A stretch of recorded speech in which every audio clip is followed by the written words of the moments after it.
Сәлем баршаңызға, сіздермен Бибінұр Хамитқызы. Бүгін медовый торттың рецептісімен бөлісемін. Дәмі өте керемет, нәзік, сондай ауызда ериді.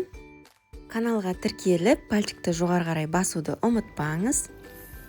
Әуелі 220 грамм қантпен 3 жұмыртқаны миксерлейміз, ағарғанша көпіртеміз.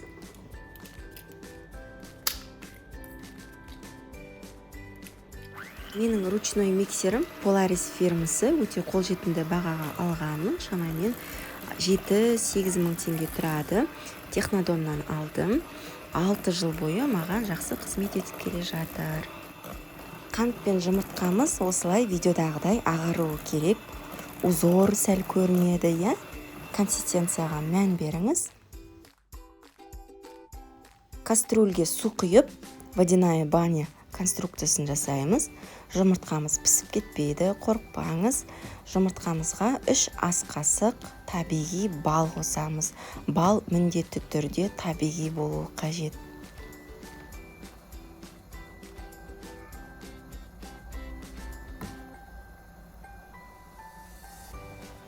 «100 грамм сары май қосамыз.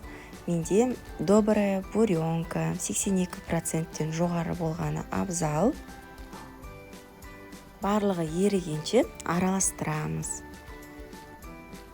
Сіздерге түсінікті болсын деп, барлығы анық көрінсін деп видеоны айналдырмадым.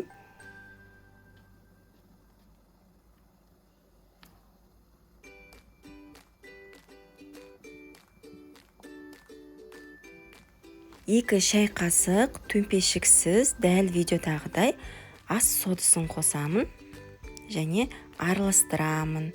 Кішкене 10 минуттай араластырған жақсы, сәл түсі өзгереді. Мед пен сода араласып, бір-бірімен әрекетке түседі. Соның әсерінен біздің тестіміз өте пышный, пористый болып шығады. Және түсі де қоңырқай, сондай золотистый, әдемі болып шығады.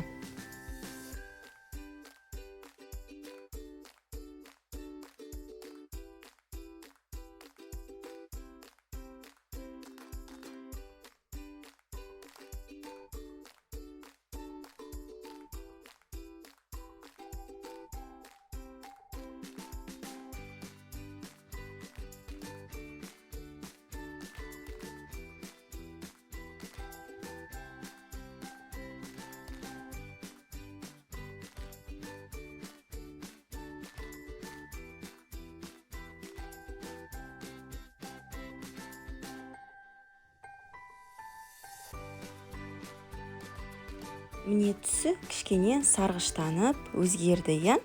Осымен біздің қоспамыз дайын. Енді оған шамамен 500-550 граммдай ұн қосамыз. Консистенциясын видеодан қарап алыңыз. Мен әуелі жартысын қосамын, яғни шамамен 200 граммдай ұн қосып, қамыр илеймін. Лопаткамен қорықпай айналдырып илей беріңіз. Бұл бізде бисквит емес, кәдімгі корж, кәдімгі қамыр.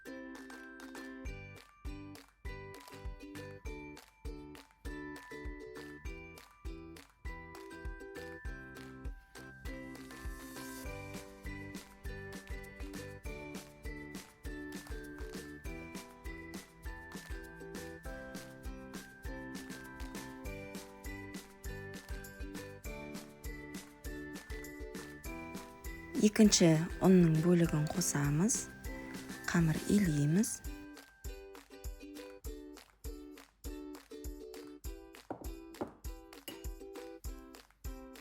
Айтпақшы, қамыр илегенді ұнатпайтын жандарға дәл осы консистенциямен пергамент қағазының үстіне жағу әдісі арқылы да корж пісіруге болады. Мен илегенді жақсы көремін. Маған сол ыңғайлырақ. Менде шамамен 550 граммдай ұн кетті. Осы ұн жарайды. Бетін жауып, тоңазытқышқа 2 сағаттай салқындатамын. Сол кезде қамырымыз бізге жақсы поддаваться етіледі.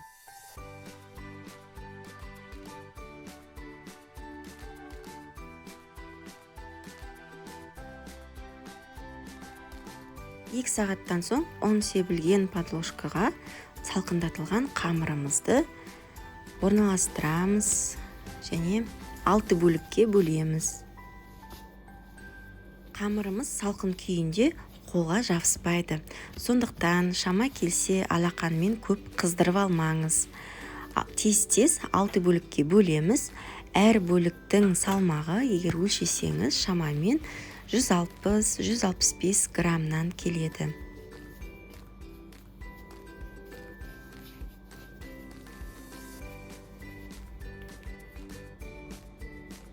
Осы тұрған 6 шарикті бетін жауып тоңазытқышқа жібереміз. Және әр шарикті бір-бірден алып, біздер пергамент қағазына жаямыз. Қалған бөлігі тоңазытқышта салқын болып тұру керек. Сол кезде илеуге өте ыңғайлы болады. Оқтауымызға жабыспайды. Илердің алдына біздер пергамент қағазына ұн сеуіп жібереміз. Дәл видеодағыдай қайталаңыз.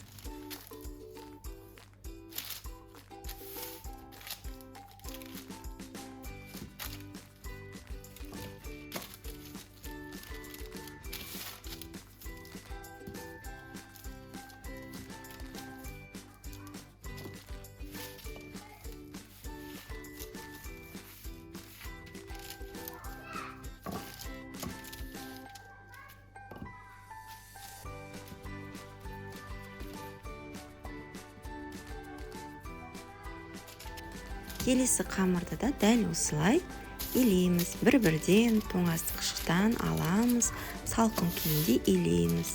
Сол кезде жабыспайды. Әдейі қайталап айтып жатырмын. Көбі асығып, әсіресе үй шаруасындағы әйелдер осындай ұстанымдарды ұстанбайды да, кейін қамыр шықпай қалды деп жатады. Корждарымызды духовкада алдын ала қызып тұрған 180 градуста шамамен 3-4 минутта пісіп шығады. Әйнектен қарап қойыңыз, қызарып күйіп кетпесін. Дәл видеодағыдай түсте әдемі болады, өйткені біздің балымыз табиғи, натуральный. Менің тортымның диаметрі 22 сантиметр. Осындай арнайы колечкамен ойып жатырмын. Егер де сізде бұндай колечко болмаса ештеңе етпейді. Қақпақпен де, я болмаса пышақпен де оюыңызға болады. Торттың диаметрі өз қалауыңызша. Мен 22 сантиметр алдым. Сіз егер биік торт қаласаңыз, диаметрін кішірейтуге болады. Аласа торт қаласаңыз, онда диаметрін үлкейтесіз. Барлығы өз қолыңызда.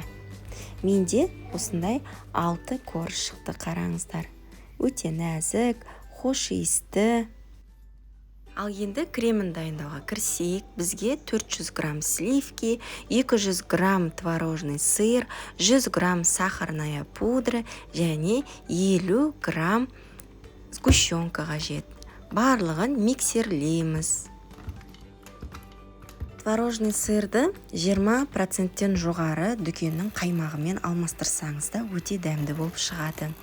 Мен де солай дайындап көрдім. Ал сливкиді алмастырмауға тырысыңыз. Өйткені сливки кремге өте нәзік дәм береді. Креміміз дайын болды. Егер миксерлеген барлық өнім салқын болса, сізде де осылай қоюланады. Әуелі біздер подложкамызға крем жағамыз, сол кезде тортымыз орнынан зырғанап кетпейді. Бұл как клей сияқты болады. Кремді молдау жағуға тырысыңыз, сол кезде коржыңызға сіңеді жартысы бойында қалады.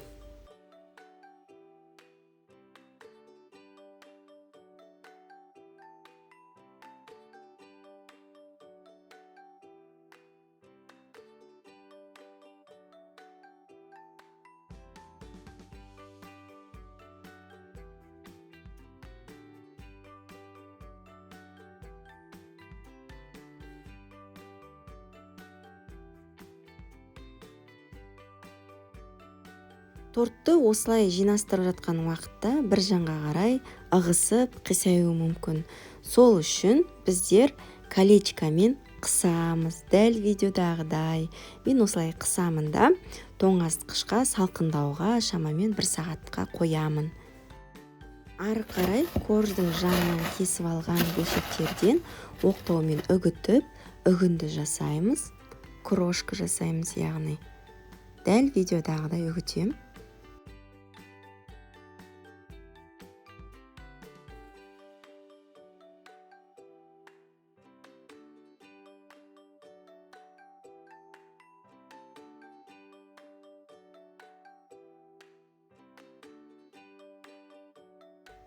Крошкамыз өте әдемі болып шықты, түсі де қандай керемет. Тоңазытқыштан шыққан тортымызға жаймендеп себелейміз. Дәл видеодағыдай.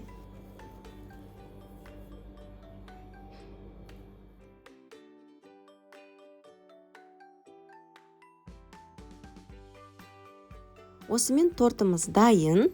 Дайын тортты тоңазытқышқа 1 түнге қойсаңыз, кремі корждарына сіңіп, өте дәмді, нәзік болады. Мінекей 1 түн тұрған торттың разрезін қазір сіздерге көрсетемін. Өте нәзік, арасы үлпілдек, кремі сіңіп, жүрекке тимейді. Каналыма тіркелуді ұмытпаңыздар. Егер рецепт ұнаса, ақпараттар пайдаға асса, пальчикті жоғары қарай басып кетіңіздер. Сау болыңыздар.